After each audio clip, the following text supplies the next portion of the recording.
I'm Robert Field, and I am fishing my way across all 50 states, living in an RV full-time. Now, I've made it to the legendary Black Hills of South Dakota, where I'll be fishing and exploring an area unlike any other. Got him. You're watching Field Trips with Robert Field. Good morning, ladies and gentlemen. Welcome back to Field Trips. We are still here in South Dakota in the Black Hills, a place that I am quickly falling in love with. We're still out here with Warren Hansen. You guys saw him last time. Josh getting stuff ready, and we were on a different lake. Last time we fished Pactola Reservoir for pike, got into them. It's kind of a tough day, it was windy. Today, we were on Sheridan Lake, another kind of mountain lake here in the Black Hills, and as you can see, it is not windy. It's a little misty, a little foggy, a little dreary. We're hoping it's gonna burn off, or at least just not start dumping rain on us, but just glassed out conditions right now. Absolutely gorgeous, and today the main target is gonna be trout. I don't think I've ever caught rainbow trout out of a lake. I've always caught them in streams or creeks or little rivers. So it's gonna be a little different. We'll talk about the techniques and tactics when we get out there. Got a little bit of a pedal to go to the first spot, but it's gonna be delightful. It's just beautiful out here. It reminds me of like Alaska right now. This is gorgeous. So yeah, we'll see what we can get into. Assuming we catch a few trout, we're gonna cook them up later, show you guys how we like to cook up a rainbow trout. But first steps first, we need to catch them. Well, really first steps first, we need to get in the water. So we're gonna launch, see what we can get into.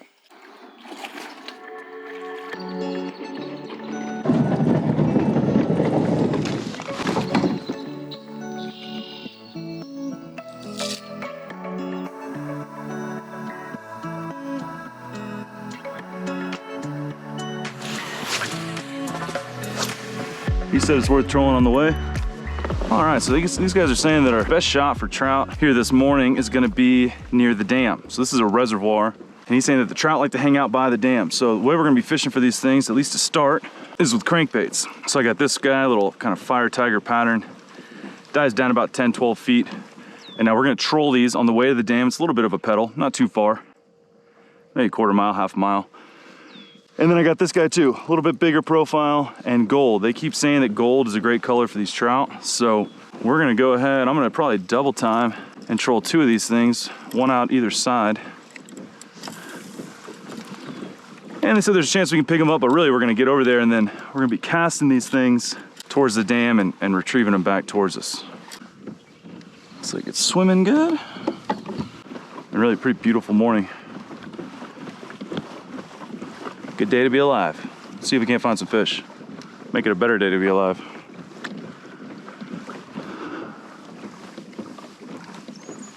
And I just love the rock formations around here.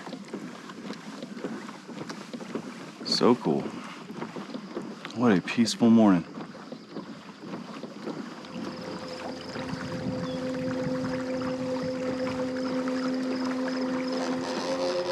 Show off. Warren here is embracing the lazy man kayak fishing. So we got the main part of the dam here. They're saying that the trout will stack up on this. But then over there, I'll get there in a minute, I'll show you guys, there's a bridge, and that's kind of where the lake flows out and creates Spring Creek, he said. And he said that that current that's flowing out of there here at the end of the lake is kind of why these trout like this area. Just a little bit of current. And considering I've only ever caught trout in rivers, it makes sense to me that they'd be looking for the one bit of current here on the lake. So here for the trout, it's better to cast at the dam and reel it, or should I just troll down it? You can troll down it parallel. How deep are you there? It's about 14 feet right there, but a little further out. It's coming down quick, huh? Yeah. Oh, yep. Yep. Well, that didn't take long. I've been trolling along the dam for maybe 30 seconds. Oh. And there it is. It's a little guy. If he's small, is it worth keeping? We can get bigger. Oh, lure already came out. It's perfect. I'm gonna go ahead and release this guy, but oh, come on. Sit still. So there it is. first rainbow trout out of Sheridan Lake, my first rainbow trout here in South Dakota, but just a little guy. So we're gonna go ahead and let him go. And these guys are confident that I'll be able to catch bigger. Hopefully I don't come back and regret that when I'm eating chicken tonight, but I'm feeling pretty confident too, considering that took about 30 seconds.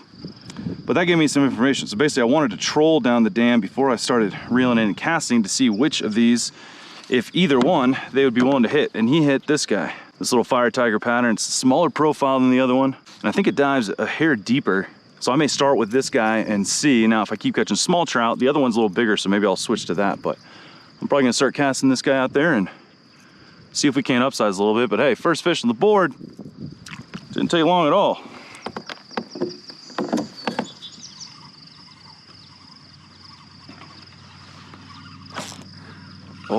Oh, I just got a bump. I just got another bump. Missed it, but I slowed down my retrieve a little bit, and right when I did that, I got a little tappy. Oh, I just had one follow it to the boat. Bigger trout just followed this thing all the way to the boat like a dang pike. So I had one little swipe at it and the fish didn't commit.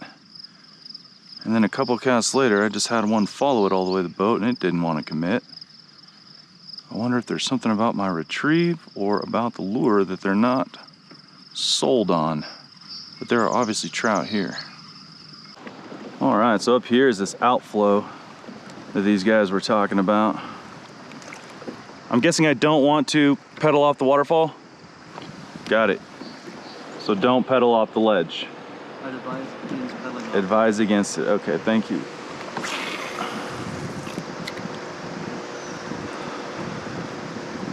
Is it pretty deep up in there? It must not be because I'm way up in there. I got some snodgrass on there. Okay.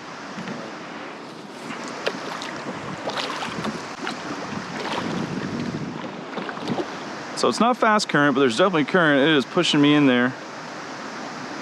And it's definitely something like if I catch a fish here, I'm gonna have to really pay attention because I'm being slowly sucked into like certain death and dismemberment. And so if I hook up, I'm probably gonna try to pedal out of here before that happens. Would be ideal, I think. But this is pretty cool here. There's a little footbridge up there for hikers. And I'm definitely gonna be doing some hiking this week. May share some of that with you guys as we go along. We'll see.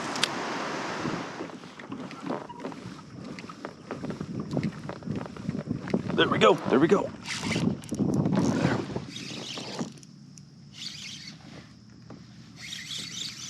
Fish on. Just trolling around. This diver.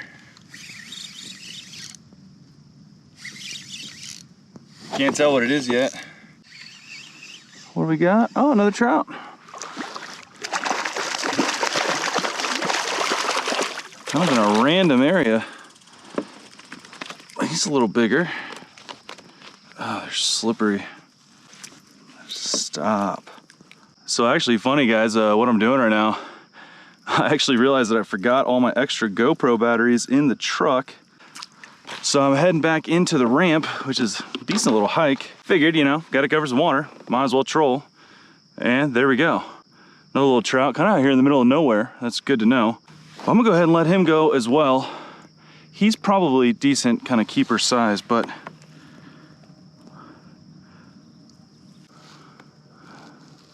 there he goes. I don't know if you can see him swimming off. Well, sweet. Trout number 2 on the day. Like I said, I was just commuting back to the ramp. I forgot all my extra GoPro batteries. So I'm gonna run in there, and that's the main reason I didn't keep him. He probably was kind of the minimum size that I really plan on keeping today, but I'm heading into the ramp, and I actually don't have a stringer to put him on right now. Warren's got one, but he's a good ways away. So let him go. Hopefully that results in some good karma for me for the rest of the day. But yeah, I mean, they were kind of saying that the dam's a hot spot for these trout, but you know, here I am, just kind of in the middle of nothing, just trolling. Basically, I'd get closer, and then all of a sudden that diver would start ticking the bottom, and so I'd move out a little ways, and basically just trying to keep that diver just right off the bottom and kind of adjusting my position and my distance from the bank to kind of continually tick the bottom every once in a while, make sure that I'm still down there, and then back off so that I don't get it hung up. And yeah, trolling that thing along the bottom, got it done. Second trout, bigger trout, but on that same diver that I caught the first one on. This is working out. So I'm gonna run into the ramp real quick, get some extra GoPro batteries so I can share the rest of the day with you guys. And then we're gonna come back out, and that's the last trout that's gonna see tomorrow if it hits my boat, unless it's tiny. I'm gonna show you guys, they're one of the tastiest fish that swims. It's really cool the way you prepare it. We're not gonna fry it up like I do a lot of fish. They're delicious. All right, we are back in business. GoPros ready to rock. I'm gonna throw this guy back out since he's caught both my first 2 trout. And we're gonna troll our way back towards the dam. Now the boys are off the dam. They came about halfway back on the other side. But I'm not sure if they're still fishing for trout or if they've switched gears. So I'm gonna head towards the dam, see if I can't pick up dinner. And then we'll go from there.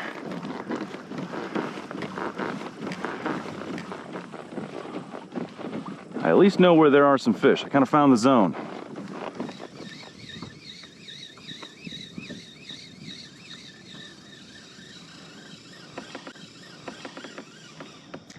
Oh my gosh. Oh, and there's a follow. Did you guys see that? Trout, just the hang time that trout just got. Dove out of the water. And right as I said that, I was reeling in my crankbait and I had a trout behind it. But I've seen a bunch of trout on the surface and jumping out of the water today. And I gotta believe they're eating bugs because, you know, to me it's pretty wild to be fishing for rainbow trout in a lake. Oh look, there's one right there, right there. There's a bunch right here. Fishing for them in a lake with something like this. Like every other time I fished for rainbow trout in my life, and there's a bunch right here. I'm about to catch one. I've been throwing 5-weight fly rod, throwing little flies. I have caught 20-inch trout on flies that were literally the size of a grain of rice. And now here I am catching smaller trout in 100 feet of water instead of 1 foot of water using a crankbait. It's just really, really kind of bizarre to me and unusual to me. But I gotta believe that, like, at their core, in their hearts, these rainbow trout are also bug eaters. I mean, trout are just bug eaters, and so I gotta believe, I'm kicking myself for not bringing the 5-weight. I think I could have thrown like a dry hopper, like a topwater fly that looks like a grasshopper or something like that, and probably could have caught some of these trout on topwater in 50 feet of water, which is kind of crazy to think about. Now I know for next time. But there are a bunch of trout right here. I can't believe I'm not hooking one. I've had 2 follows and one just jumped out of the water here. But I just can't seem to catch them when I'm casting and reeling. I only seem to catch them when I'm trolling, and I wonder if, I think I'm reeling it a lot faster than I'm pulling it around when I'm trolling, you know, maybe that's. But for them to follow it up, it doesn't seem like it's because it's going too fast. Look, there was another one. They're following it every time. I don't know what they want different. I'll try slowing it way down. But cool, gosh, they're so pretty in the water that they kind of light up their backs like this turquoise. Just beautiful, beautiful fish. And they're gonna be beautiful on my plate. If I can catch one more for dinner, I'll be set. Nothing behind that one. I'll give this a few more casts, and then if not, I'm gonna go up a little ways and then troll back through here. I actually wasn't quite to the spot where I caught the last one where I was heading back to. And then I saw that one jump out and figured out, hell, might as well cast at it. And I'm getting follows, but no bites. This is fun to me though. This is, you know, type of fishing I've never done. Rainbow trout fishing with crankbait in a mountain lake. And so I kind of enjoy the, you know, this isn't automatic, this isn't easy. There's fish here, but I'm having to kind of switch up tactics, switch up my retrieve, and try to kind of dial in what exactly these fish want, because I really don't know. You guys are kind of learning along with me, and that just to me makes it so much more rewarding when you do find success and start putting fish in the boat. It really feels like, you know, I made that happen. It wasn't automatic. They weren't jumping in the boat.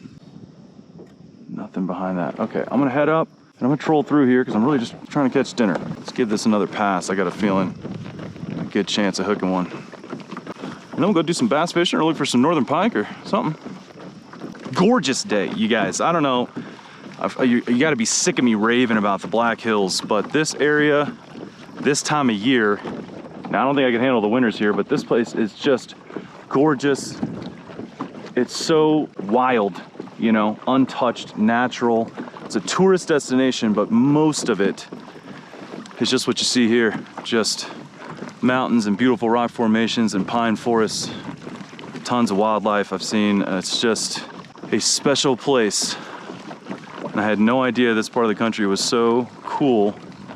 And if the Black Hills of South Dakota are not on your future potential vacay spot list, put it on there. Whether you're single, married, got 10 kids, there's a lot to do for everyone out here.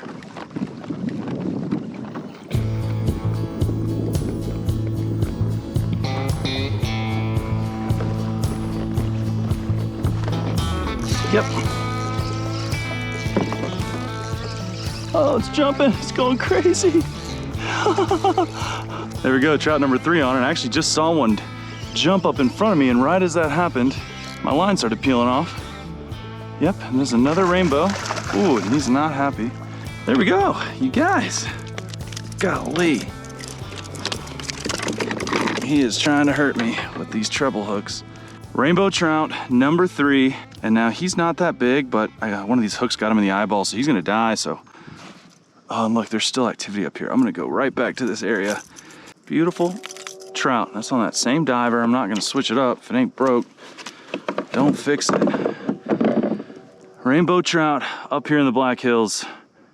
That was my 3rd one of the day, and that guy's gonna go home for dinner. I'm gonna go ahead and slit his gills. Viewer discretion advised, and that'll dispatch him. In fact, I'm gonna stick him under my seat in the shade.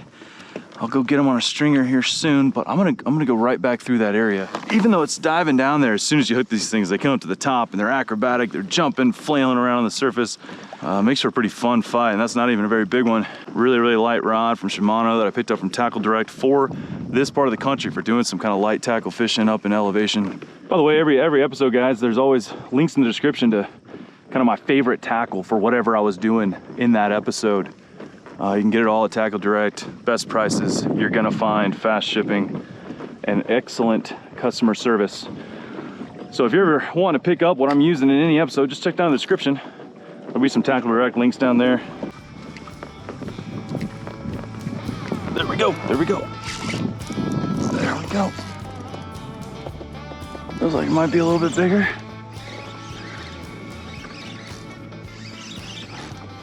Maybe not. About the same size. But there it is, you guys. Dialing this in. We have kind of figured these fish out, I think.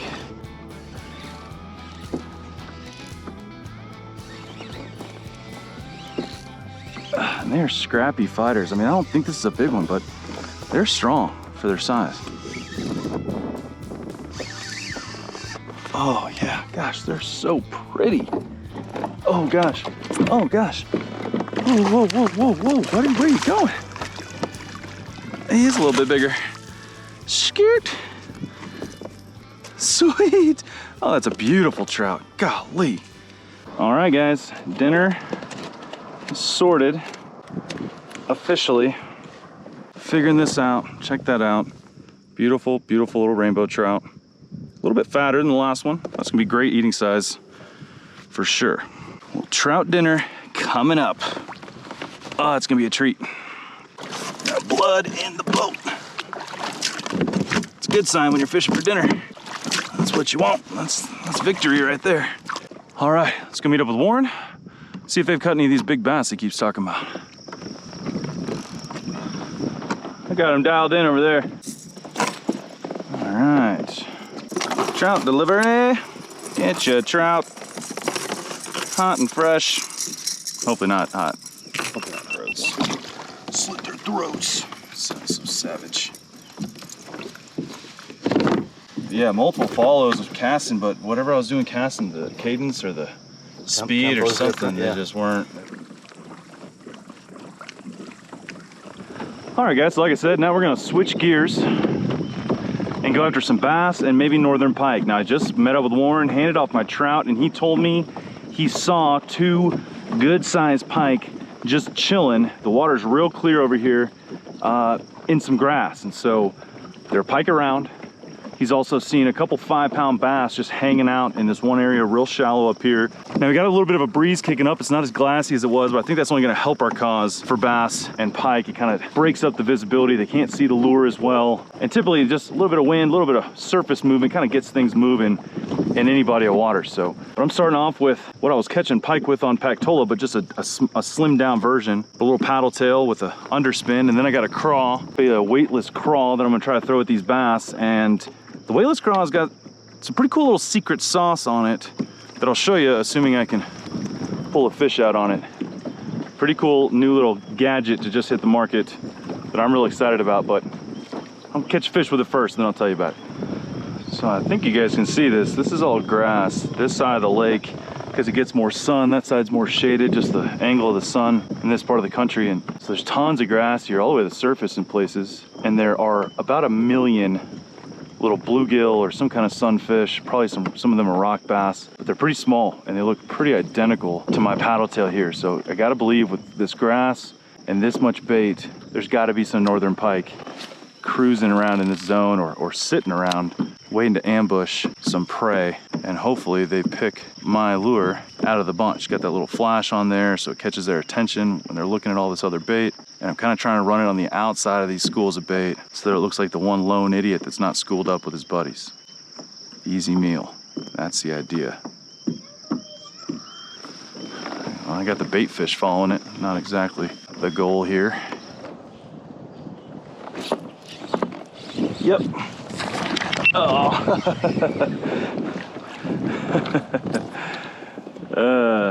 Well, not the target species, but this will give me an opportunity to talk about this thing right here. So that's a rock bass, little aggressive buggers. I was looking at some other fish over there and he got to it first, but let me talk about this a little bit, what I got here in my hand. So this is a new company on the market with a new, I don't know what you call it, bait enhancement, soft plastic enhancement. And it's this thing right here, this black thing here. This is a company called Floatzilla. And now what this thing does is it floats your soft plastic. So, you know, some plastic companies, they use plastic that floats, but with this thing right here, it screws into any soft plastic. They make them in all different shapes and different colors.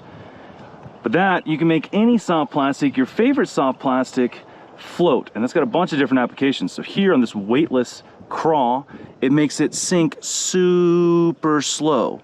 And I just got bit on the fall with this super slow sink.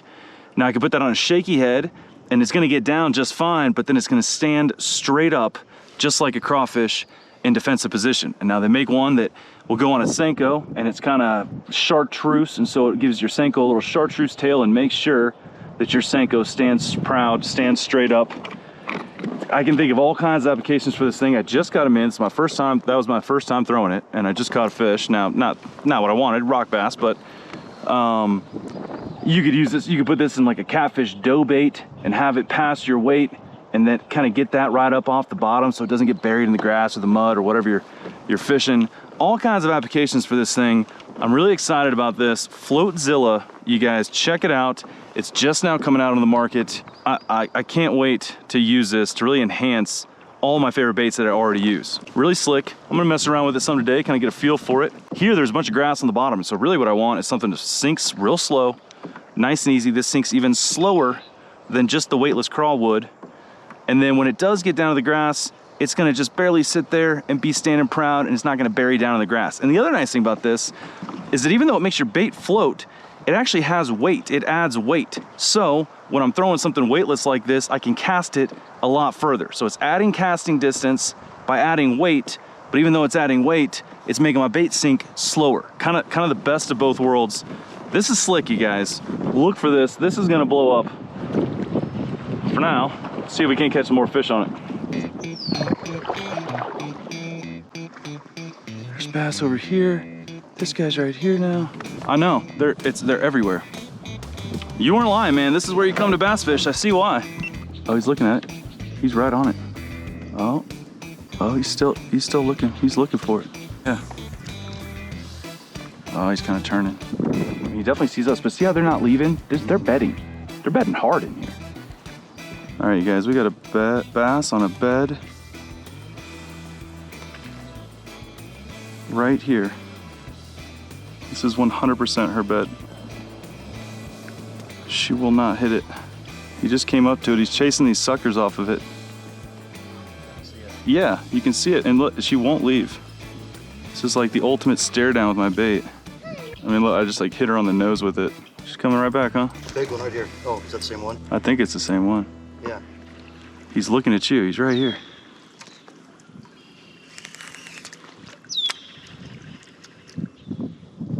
You see him? He's right under the duck. Oh, now I do, yeah. I mean, he's got to see me. Maybe not, dude. Look at him. He's right here. He's like checking me out. He's following me.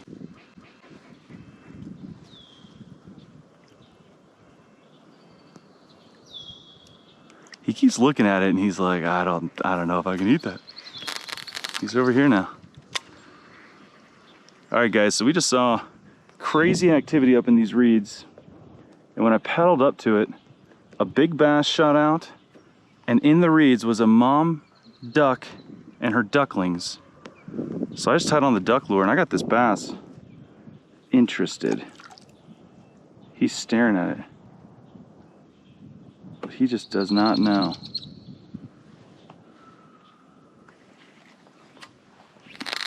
He's kind of heading your way now. He's not far from your lure.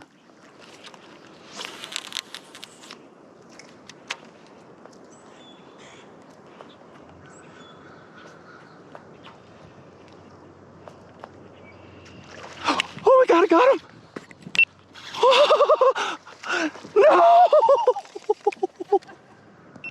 It hit the duck, dude. It hit the duck. I don't know. You guys, we saw a bass terrorizing a mama duck and her ducklings, so I tied on this duck lure first time in my life, and something just exploded on it and it came off. You saw that? Yeah. It's a duckling lure.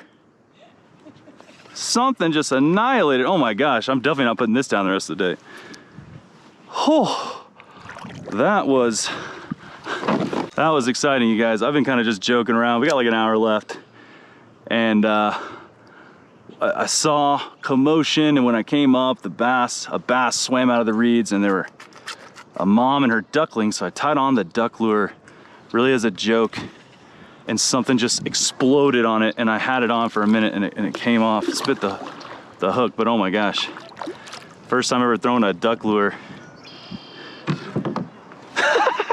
Dude, I can't believe it worked. Oh my gosh. I did a few twitch. I think it hit it on the twitches, not on the retrieve.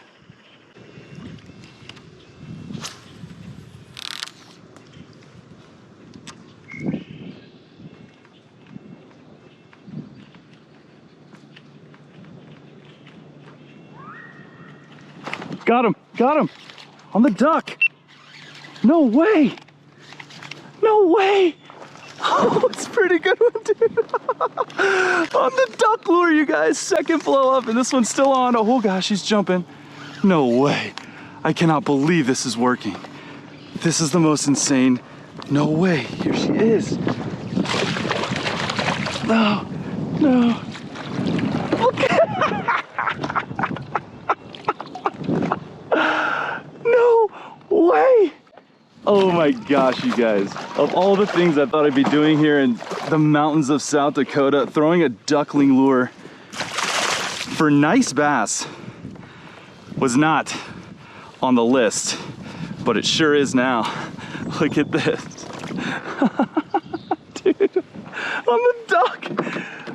On the duck lure, you guys. Absolutely wild. I started throwing this as a joke and it got blown up on like pretty much right away. And suddenly it was not a joke. That is insane, man. Like, bad time of year to be a duckling. That's a nice bass. That is my new personal best South Dakota bass on the duck lure of all things. Bass are crushing the ducklings right now. Never thought I'd say that, but I mean, I haven't caught a bass all day, and that's 2 blow-ups now in the last 5 minutes on the duckling lure. I'm gonna see if I can get some footage of the ducklings that are swimming all around, and these bass are apparently I mean, that might be ducks in there, yeah? They've been gorging. What a treat, man. Not at all what I was expecting to be doing here. And there she goes. Back to terrorize the bird life on Sheridan. First time? First time, for sure. And I tied it on just kind of like as a joke. Oh shoot, I'm losing my net. I can't believe it. Man, there's a bass. Dude, there's bass everywhere here. There's one right here staring at me. There's a little guy right there. This is the spot. You said this is where y'all kind of bass fish. I've seen like 40 bass. And they're even hitting the ducks. I don't know if I can get this thing rigged back right though. Did he? Yep. Nuh-uh. Bro. Bro. You just caught one right next to me. I'm just trying to fix my duck. I'm getting tired of filming. I need to fish. Warren's catching them on real lures. Man, it's bigger than I thought when it was in the water. He raced to it. Man, oh, look, there's another one. There's another one. That one's even bigger. Dude, there's bass everywhere in here. All right, I gotta get this. Man, there's one over here. Bro, this is the spot. Like topwater frog bite's fun. Topwater duck bite? Another level. Another level. I can see half a dozen underneath your boat. I know, they're everywhere. You weren't lying, man. This is where you come to bass fish. I see why. It's the old Black Hills traffic jam here with all these bison. They're everywhere.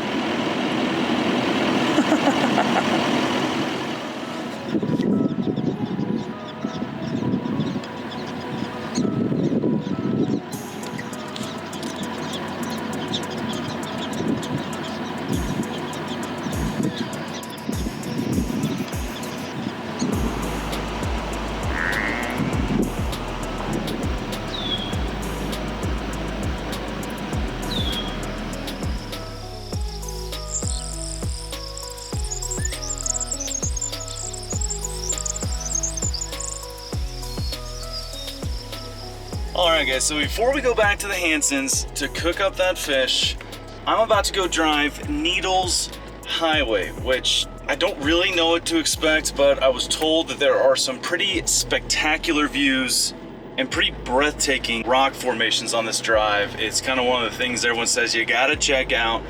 They told me to expect it's gonna take a while. There's some slow driving through here, windy roads. They also told me not to take my trailer through there because I guess there are a handful of tunnels that are kind of barely wide enough for the truck. So we're gonna go check it out. I'm gonna go up there, maybe fly the drone, get some shots, show you guys some of what it sounds like is kind of the most dramatic landscape around here in the Black Hills. Let's go check this out, see what it's about, and then we'll go link back up with the Hansons and cook up some fish. It's gonna be good.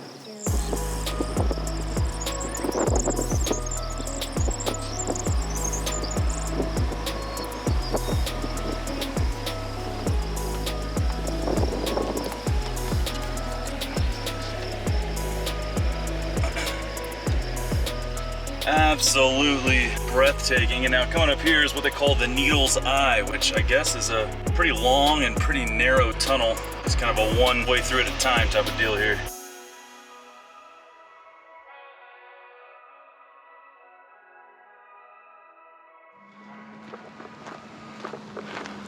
So one other thing I wanted to do while I was here in the Black Hills is climb to the top of Black Elk Peak, and of course, as luck would have it, just about to get started, and it's raining for the first time since I got to South Dakota. Hopefully that's not a bad omen for this hike. But I'll tell you a little bit more about why I wanted to do this once we get on the trail.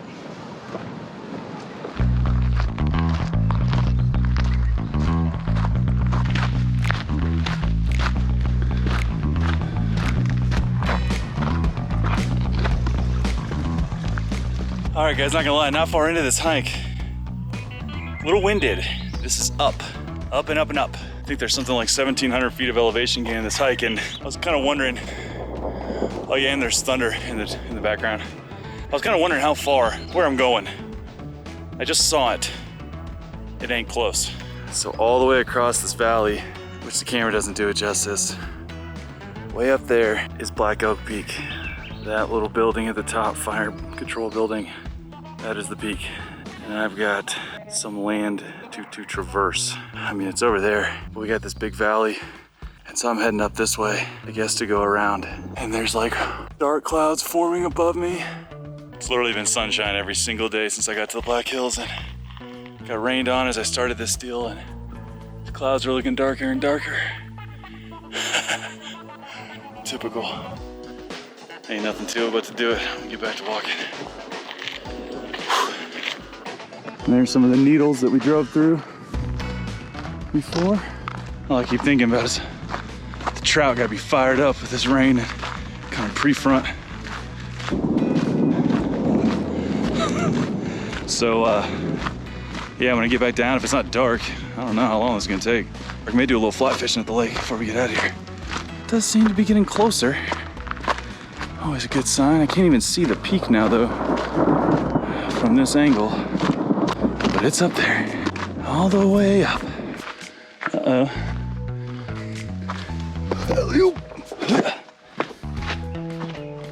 So basically all the elevation gain I just did, we just undid, went back down to kind of get down in this valley to cross over to the peaks that we were looking at from the other side. So I don't know if the 1,700 feet of elevation gain counts having to do a lot of it twice.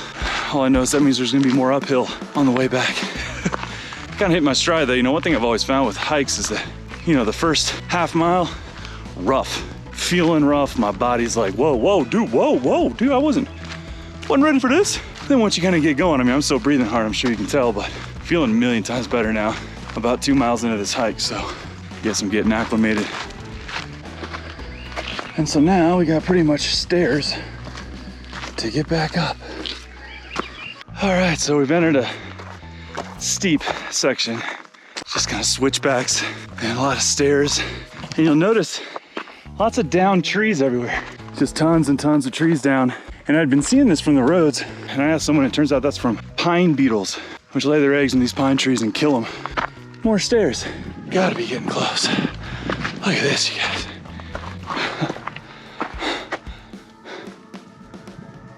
Look at this.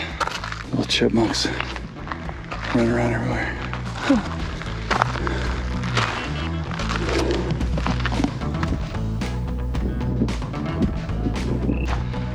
We're in the home stretch now, baby. Oh, this is cool.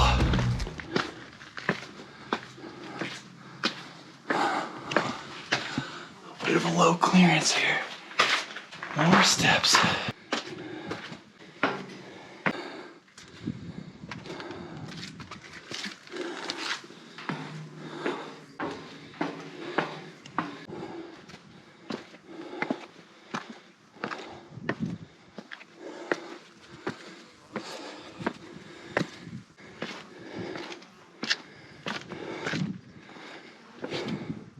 And so this is the building I saw from, turns out, a long way away. This is a fire lookout, and I mean, just because I haven't had enough, I haven't got my steps in yet today.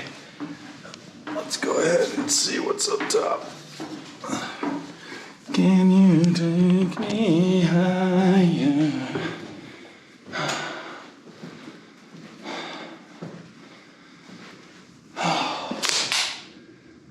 So this, I think officially, up here in the tower, is the tallest point in the United States, east of the Rockies, and actually the tallest point between the Rockies and the Pyrenees Mountains in France.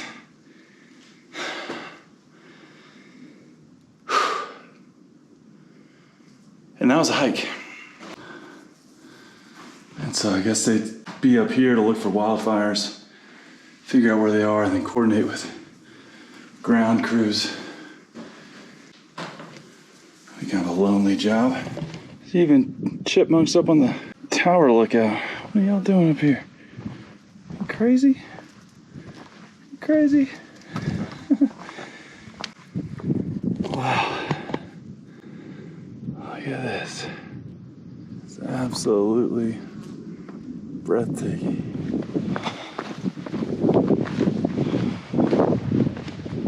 Well, we made it. That was intense. pro tip, if you're not much of a hiker, or if you just don't think you're in very good shape, I don't know about this Black Elk Peak hike. But I'll tell you this, the views are very much worth the climb. Wow, absolutely breathtaking. So you can actually see the backside of Mount Rushmore from here. You can see Crazy Horse Mountain from here. You can see to Wyoming from here. There is nothing blocking the view from up here until you get to the Rocky Mountains. Man, what a trip, what a hike. South Dakota, full of surprises and full of incredible things to do and experiences to be had. Spend some time up here and just kind of enjoy it. Hey, have a snack, drink some water. And then I guess we're gonna head back down. I'm gonna go get cleaned up and then go back to the Hansons and cook up some fish.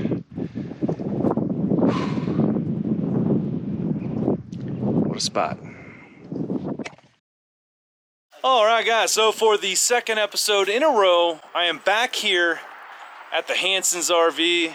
Warren and his lovely wife, Amy, they've invited me back over, and now we're gonna cook up these rainbow trout that we caught. We're gonna do them two ways. I'm letting Warren take executive chef duty on this one. I'm just gonna help him out where I can, but he's got a couple, sounds like pretty interesting ways to cook up rainbow trout. I've only ever cooked this fish one time in my life. I've had it multiple times, but I've definitely never had it this way. You guys are in for a treat. It's gonna be really good. We got some prep work to do, and we got a fire to build, but this is gonna be good. We'll let Warren kind of walk us through what we're doing here. The big one, we're gonna do some herb fire roasted big trout, and the little guy's gonna go, he's gonna take a swim in a pool of bacon fat. Can't go wrong. Okay, so Warren here is doing these trout for us two ways. The first way we're gonna do it with this bigger trout is he's making a bacon weave, and he's basically gonna season up and add some oil, some herb oil, all over this rainbow trout fillet, and then he's gonna wrap it in a bacon weave, wrap that in aluminum foil, and he's gonna put it right over an open fire. And this one we can kind of eat just with our forks. We're just gonna eat it right off the bones. It's gonna be wrapped in bacon. It's gonna be nice and fatty and just delicious. The other one, first step is he's gonna cook a bunch of bacon. Bacon is the theme tonight. Bacon. Dude, that's a hunk of bacon, man. Look at that. That's a beautiful thing right there.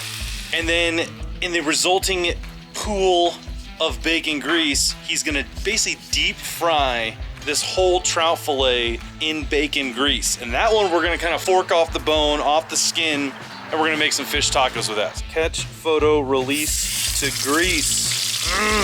Fried rainbow trout in a literal bath of bacon grease. So we got two ways of making rainbow trout, both bacon themed. And I've never met a single thing that you cook in bacon that didn't get better. So this is gonna be fantastic. So there's our bacon weave, whole trout going down, just right above the coals. Got to protect it in the foil. This is gonna be good. And that whole meat is gonna fold off the top.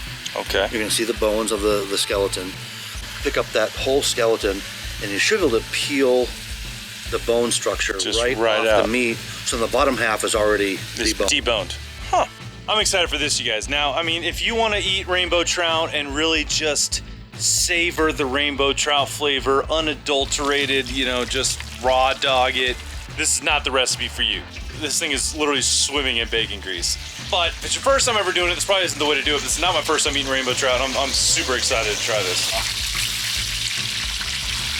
Look at that. I love new recipes. You gotta test the bacon, make sure it's not poison. Good. You feel good? All right. You think it's done? I do.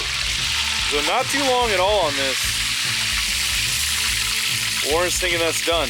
Don't want to cook it to death. Man.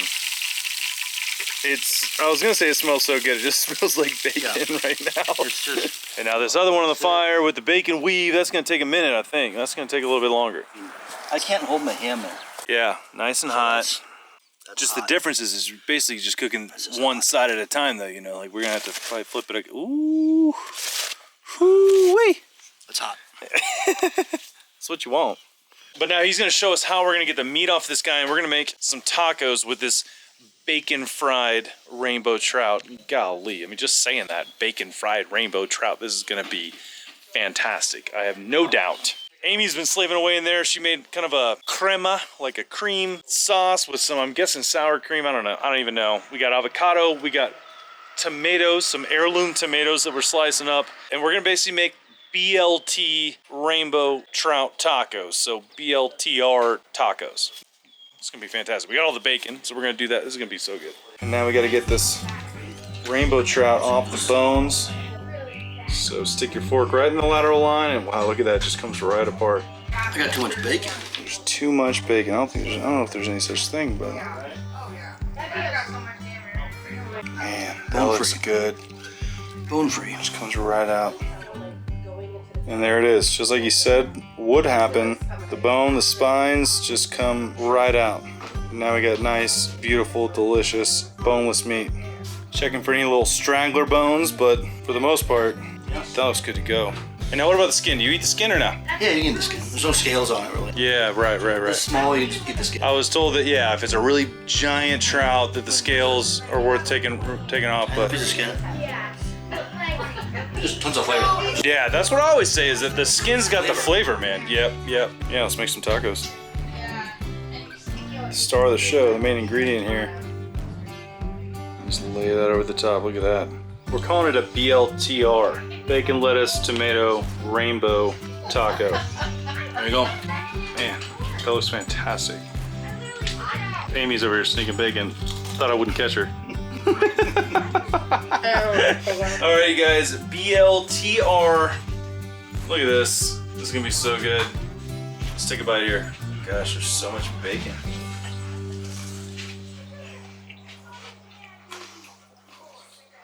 Oh man, that is the perfect combo of like bacon fried fish, but also the freshness from the spring mix and the tomato. That's fantastic, dude. The fish is so, like he said, biting through the skin, it's not an issue. You don't even really know that you're doing it. It's not chewy, it's not weird. You cook it well. Oh my gosh, that's so good. The crema just adds this nice little like kind of lightness and creaminess to it.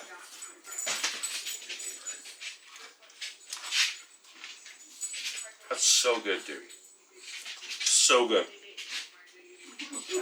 I don't think I'll ever cook rainbow trout again without 6 pounds of bacon. That's the way to do it. Look at that. Phenomenal. Just the combination of flavors, like it's crispy, it's crunchy. That is so good. I feel like a savage. I don't even care. That's good, man. Get you one.